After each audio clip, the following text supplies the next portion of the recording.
Good afternoon. I am Walt Bauer, and I'd like to welcome you to the Human Development Institute's third and final fall webinar. We welcome all the participants who are joining us online. Our presenters will provide an opportunity for questions this afternoon, and we welcome questions from all of our participants. Please type your questions for our speakers in the Q&A box. Please use the chat box for technical questions. You are joining the webinar on mute and without video. There is not a participant video in the webinar. We have live captioning for this webinar this afternoon. To turn on the captioning, click the closed caption button at the bottom of your screen and then click Show Subtitle. Please take a moment at the conclusion of the webinar to complete our brief evaluation. The evaluation will be sent to your email address after the webinar. It is really helpful as we plan for upcoming webinars in the spring of next year. Should you have questions about CEUs, you can contact me. The title of the webinar is Employment and Technology for Aging Workers. Our presenters are Kimberly Wickert and Christina Bard. Kimberly Wickert has extensive experience helping individuals stay at work and return to work following an injury or disability. Christina Bard is the Division Director of Community Education at the Human Development Institute. I'm now going to turn it over to Kimberly Wickert and Christina Bard. Thank you, Walt, and thanks everyone for joining us this afternoon. When Walt reached out about 4 months ago and mentioned a presentation in November, I thought, wow, that's a long ways off, and here we are, right? So it's good to be here and share some time with you and to be able to talk about this subject today. On behalf of Christina and me, we would like to thank you for taking some time to spend with us. And as Walt said, if you have questions throughout our presentation, please feel free to ask those as we go along. So with that, we're going to go ahead and get started. And I'd like to share our objectives today. At the conclusion of our presentation, our goal is that you'll have an understanding of trends as far as demographics and how those trends have implications on the population, aging for individuals, families, and for society as a whole. Our second objective listed here is that one would develop an awareness of how older workers may cope with disability, who may have age-related health conditions, and how they can do that in the workplace. And our third objective will be to allow you to be able to identify resources that may be available for individuals as well as their employers to assist in workplace accommodations. So we have a lot of information that we're going to share today. And with that, we'll go ahead to the next slide. And I'm going to start with some of the demographic trends that we are seeing. We are seeing an aging population. We are seeing employers relying on that aging population because individuals are working past that traditional retirement age. I think traditionally we would think, people would retire around the age of 65, but we're seeing people work much, much longer. I know I come from a family, my father was self-employed and he worked till he was 88. So I think we're seeing those trends and those statistics where individuals are working much longer, and employers are appreciative of that because they have workers who are experienced in the workforce. And we're going to do a little bit of a deeper dive into that in a minute, but let's go ahead and move on to the next slide, please. So in looking at the U.S. Census Bureau survey, we know that in the past 10 years, individuals who are 65 and over have increased by a third. You've heard the term baby boomers, and so that's that group that we're referring to. But also what we've seen is that individuals who are under the age of 18 have decreased. And so again, employers are more reliant on those individuals who are over the age of 65 in the workforce. Let's go ahead, and Christina's going to give us some more detailed information on Yeah, in preparing for this talk and thinking more about our aging population in the workforce, I went back to census, and the census has a lot of really rich data and a lot of great graphics as well, infographics. So this one here is showing our older and growing populations. So it's showing across our whole country the percent of change among the 65 and older population between 2010 and 2019. So you can see how significant, a significant amount of our landscape and our country has at least a 30%. Anything purple, right, is 30 to 60, or 30 to 60, and then 60 and higher percent change in that one decade. So I thought that was a really impactful infographic to look at. You can see the western part of the country in particular, and the eastern part of the country. So across the center of our nation, there's fewer people growing, but I think a part of that is also just urbanization, right? So more people are moving to cities and seaboards. And these data are from the most recent Census American Community Survey of 2018.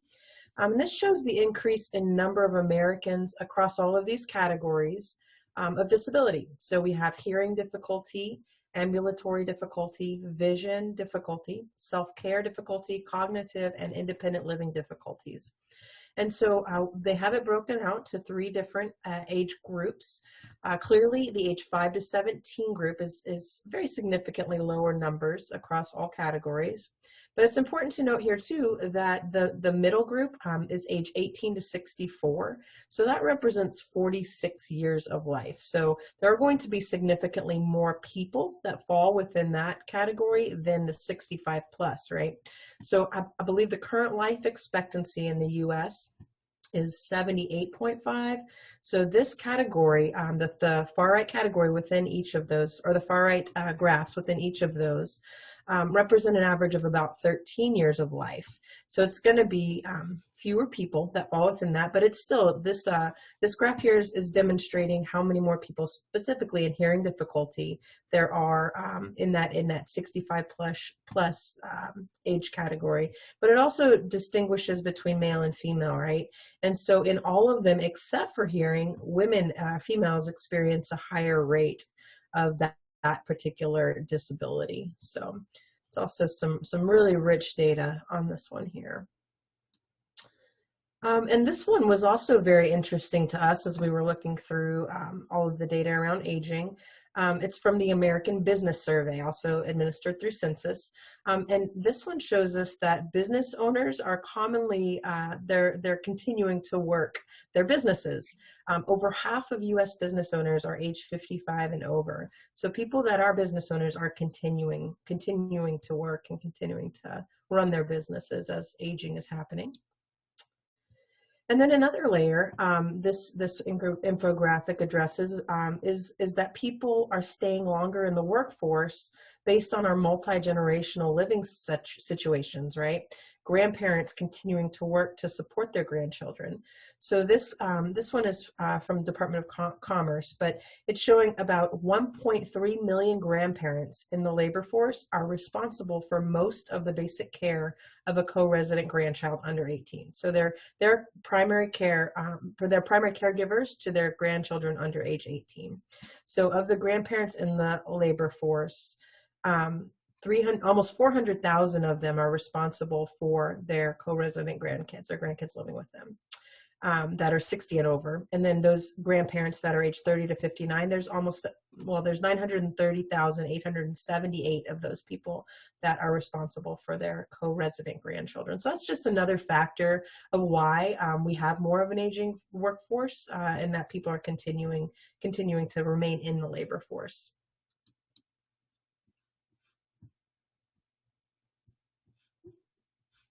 Okay, thank you, Christina.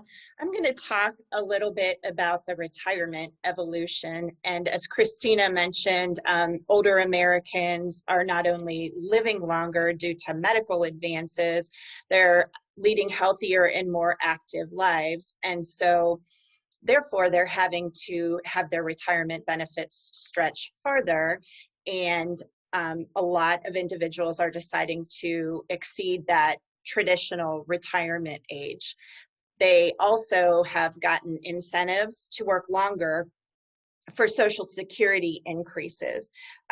So as Christina also mentioned, we're seeing these individuals caring for their grandchildren, and oftentimes we have multi-generations living in the same household where these older Americans are caring for these individuals financially as well. So that's really evolved our country from that traditional retirement that we were seeing a decade or more ago. And then the next slide, we're going to move on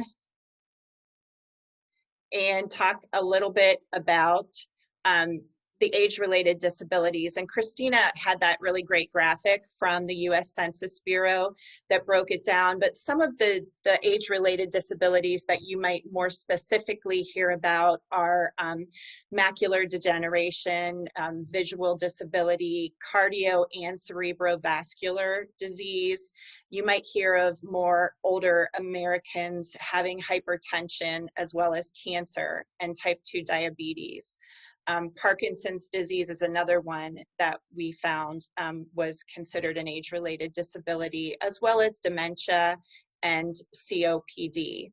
So those are some specific examples that would fall under the categories that we showed a few slides ago.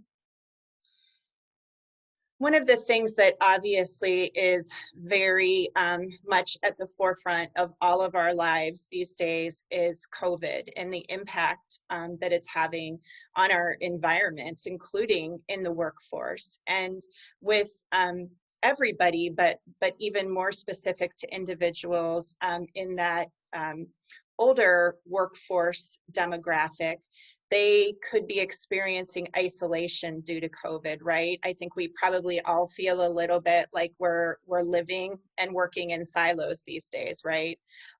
One of the things that we're looking at is, is there equity for individuals related to healthcare?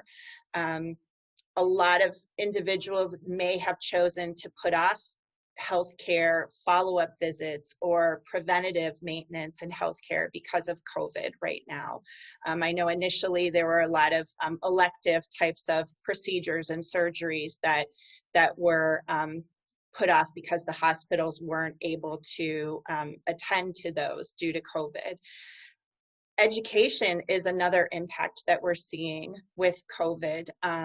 I know that I have college-age children, and a lot of individuals who graduated this year in May and June from high school and were planning on going on to college decided to take a gap year due to COVID. So obviously that is very much impacted as well. And employment. And this is where it is impacting everyone, but especially we're seeing individuals who might be at higher risk. So those individuals who are older Americans and have disabilities are really feeling the effects of COVID. And that could create obviously loneliness. I said we're all feeling a little bit like we're living and working in silos right now. But one of the things that we are seeing is it's giving us an opportunity to look at inclusivity in the workforce. And so we're going to talk a little bit more about that here in a few minutes and share some specific examples with you as to how we can do that.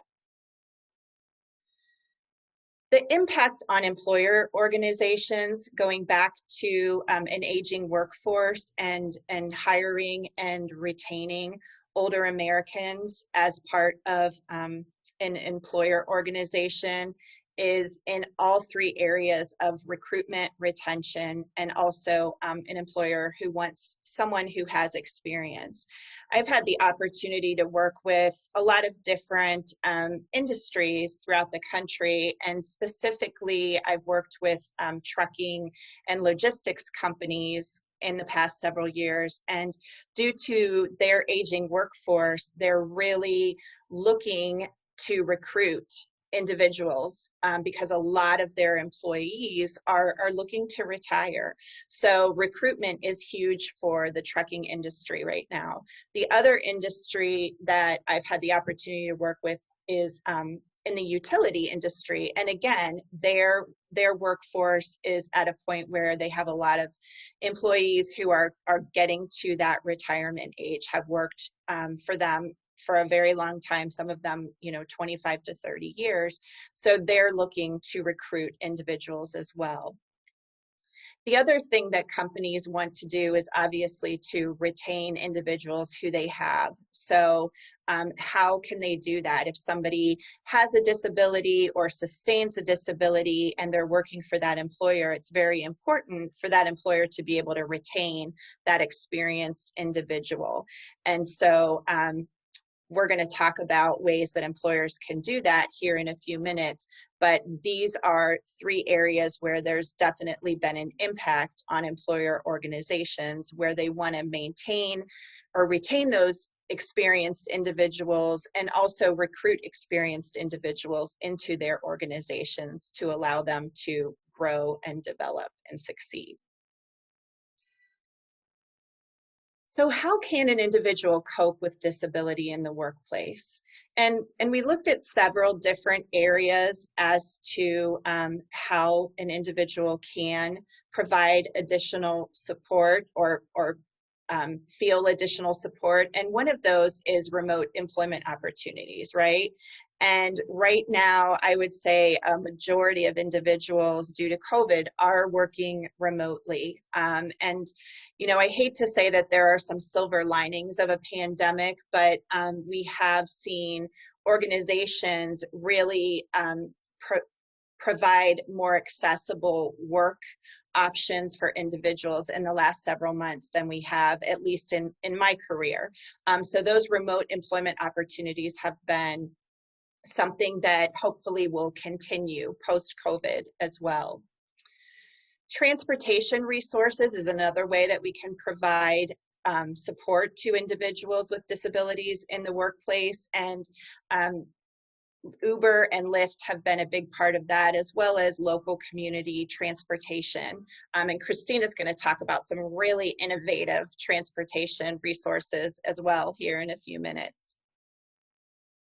Telemedicine is another area. There are more and more organizations that actually are providing telemedicine opportunities to their employees. So I actually was talking to an employer this week who has an occupational health clinic on site, but if for some reason they need to access a specialist or if it's off hours, they also have telemedicine available for their employees as well. So that is another area where we can provide support to individuals with disabilities in the workplace.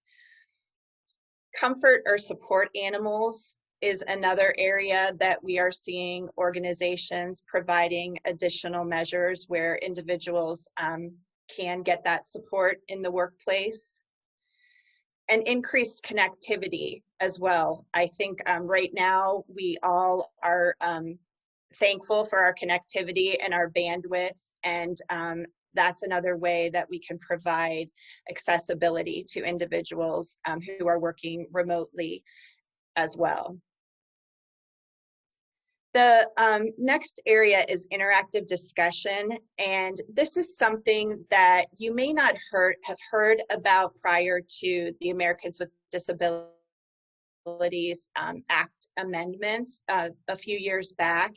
And you may hear individuals talk about interactive discussion or the interactive process. And as a rehabilitation counselor, I was really enthusiastic about that term because that allows the individual with this disability to be interacting with the employer in that process and having that discussion and talking about, how can they be accommodated in the workforce, and yet another measure to allow them to cope in the workplace. And then we're going to talk a lot about universal design in a few minutes, but just to give you a general overview, that universal design is the broadest array of looking at how we can provide accessibility to all individuals. And this is one way that we can do this in the workplace as well as other environments. And we're going to give you some very specific examples in a few minutes. And let's go ahead and turn it back over to Christina. Okay, yeah, this is when we get to start talking about assistive technology and introducing universal design and some really practical ways to apply that with an environment. So we're gonna start with talking about technology at work. We have increasingly high-tech employment environments, right? But despite the potential of technology, which I fully believe in, it can also cause new problems for some people, particularly when we're talking about our aging population, right? So that contributes to the challenges faced by older workers, or it can. And these problems, they often stem from a lack of usability and also attitudinal barriers to technology acceptance. A lot of our aging and older population isn't more intimidated or less familiar. And so that naturally creates those attitudinal barriers. But the good news is that tools and technologies have been and are continuing to be developed that can help older adults capitalize on their strengths, on the things that they already know how to do well, to overcome those age-related limitations in things like working memory, physical strength, visual acuity, and mobility. Technology design and training are critical areas that we have to consider to address these issues of the new problems that are caused by technology at times. And attention to these potential problems can truly influence the success of older adults who are remaining in the workforce and remaining in it longer, but also serve to facilitate the reintegration of those who are seeking reemployment after retirement, because we know that's another group of our aging workforce. So again, assistive technology definition, I think it's good to throw this out there just to dig it deeper into all of our minds. But AT, assistive technology, is defined as technological tools used to access education, employment, recreation, or communication to live as independently as possible. So all about independence and increasing independence across all environments in every way that we can. AT is devices and aids that help a person with a disability perform activities that might otherwise be difficult or not possible. So such a wide range of what it can be and what it is, just to restate that. We have a rapidly growing technology capacity. And combined with the days of COVID, we're using technology across the board so much more, with most of the country being encouraged to work virtually. Just that one aspect, in addition to, all of our, Kimberly referenced earlier, students. So those that are college age, those that are not, but those adults that are home with kids still working virtually through schoolwork with them as well. So there's lots of ways that's happening. And so many of these technologies have been implemented to some degree prior to COVID, but the requirement for everyone to be using it now has certainly increased the need to learn them and the need to know how to be able to access the digital world with them. Accessibility, building in accessibility. Accessibility used to be kind of a secondary issue or a secondary consideration, right? We had add-on softwares, additional hardware solutions, to utilize what an individual needed, like Zoom text, screen readers, being able to have different contrast options, voice to text. But these and so many more are now built into operating systems and integrate across the use of a device, right? And that's, Mac operating systems, Windows operating systems, smart phone and tablet operating systems, all of those now have these integrated accessibility solutions, which is really, really exciting. There's more focus on digital access now. So for years, we've been working on digital access, right? In recognition that access to internet, could negatively affect the societal divides, the Great Divide, right? Back in 2000, only 23.5% of African Americans and 23.6% of Hispanic people had access to computers in their homes. That's 20 years ago now, but that's not very many people. Only 18.9% of African Americans and 16.1% of Hispanics had an internet connection of any kind. So we know that divide has been there, and there have been ways that it's being addressed across all different levels. And there's still a lot of disparity in digital access. You know, people in rural areas particularly have had fewer to no options for broadband access. There have been really large scale projects and legislation even to address that issue. People are sometimes unable to afford the subscription rates, right? People don't have devices potentially, or have one device per family, when at this point in our lives, everyone needs a device to access their education or their employment. Or people just aren't even trained on how to use the technology. And that is very real for our aging population that now needs that for lots of different environments and aspects of whole life participation now.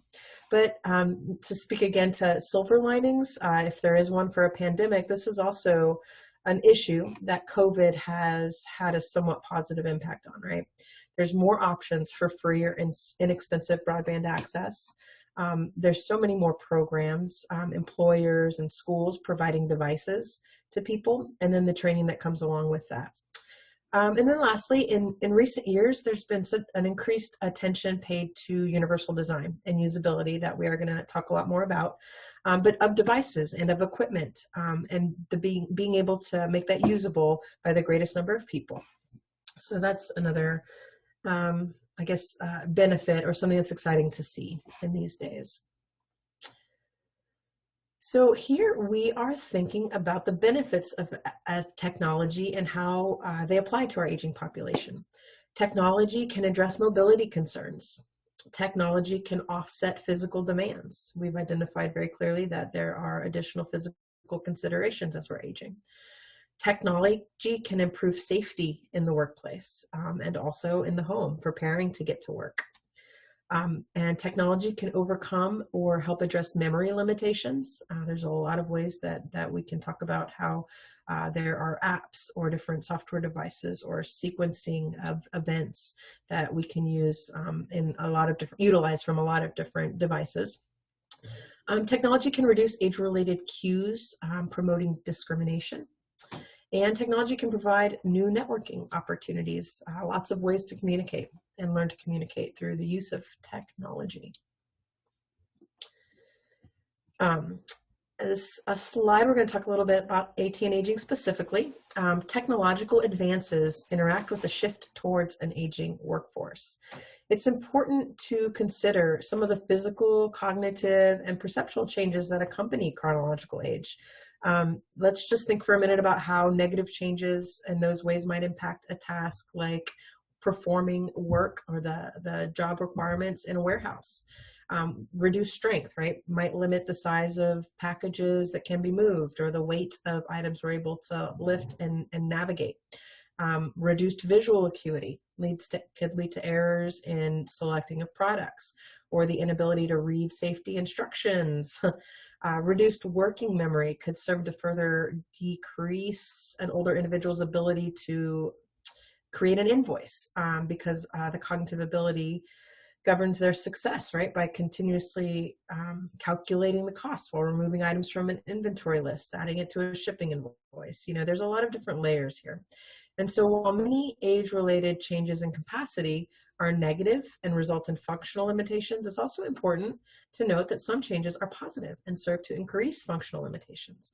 So I have 3 different studies that I found that just demonstrate how, for instance, semantic memory, that refers to our ability to store factual information. It accrues throughout our lifetime. So as we're applying our new learning, our new experience to our semantic memory, it allows us, that remains intact as we grow in age and allows us to make better decisions.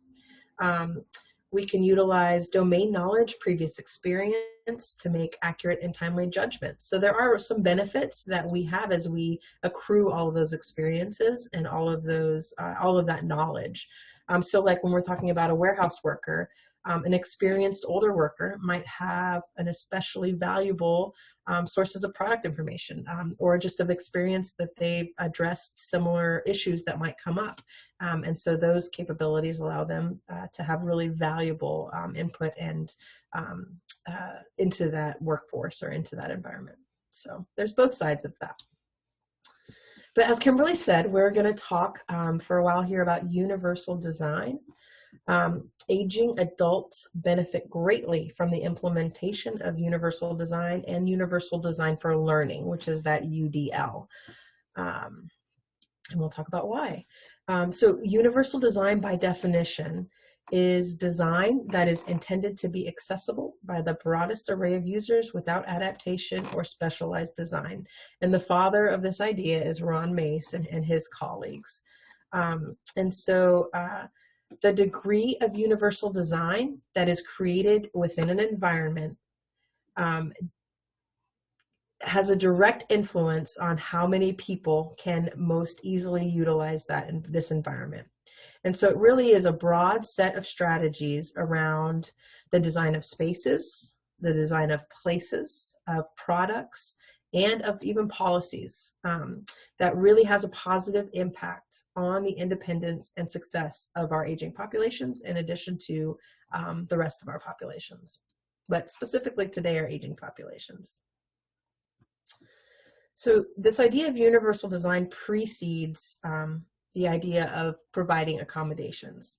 UD elements are pre-considered and are deemed as an effective way to improve usability by all. So it's building in usability. It has inclusivity, and that's inherent to this idea. We want all to be able to remove that barrier, so the disability is removed from that environment, right? And so this is the social construct of disability, which is really exciting to me. And hopefully everyone is getting that as a baseline these days. But the more we are removing the barriers within an environment through the building process and considering it as the place, the space, and even the policy around that environment, it's more inclusive because more of us can participate. So it promotes participation inherently as well.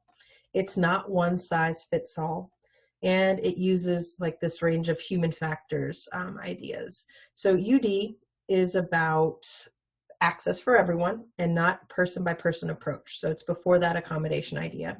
And then through using that human factors design, which is design that accommodates the widest range of factors that require consideration, like ability, age, culture, and gender. So real quickly, we'll talk through the principles of UD, and these are the ones that Ron Mace led the development along with his colleagues of back in the 90s. But the first principle is equitable use, and so this is the design is useful and marketable to people with diverse abilities, right? 2 is flexibility in use, so it accommodates a wide range of individual preferences and abilities. People can access it and use it in different ways.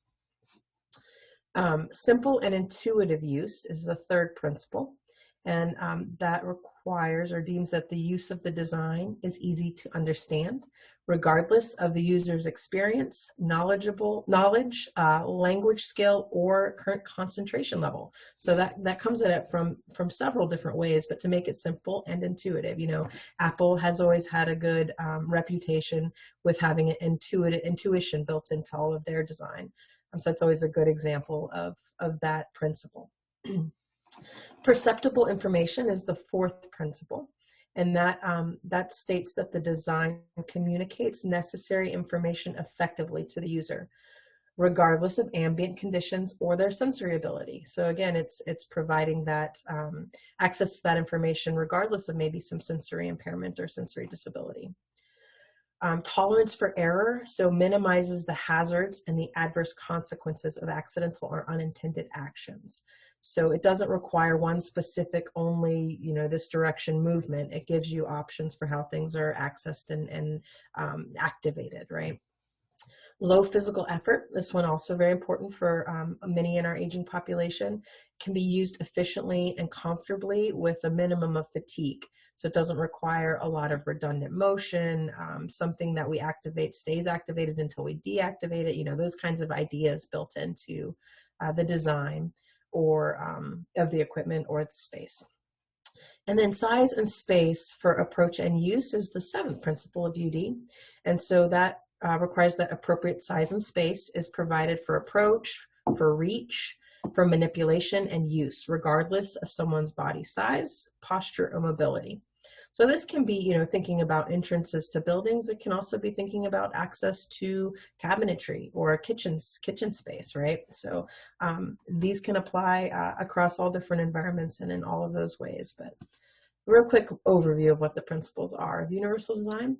Then we're going to talk a little bit about the goals of universal design.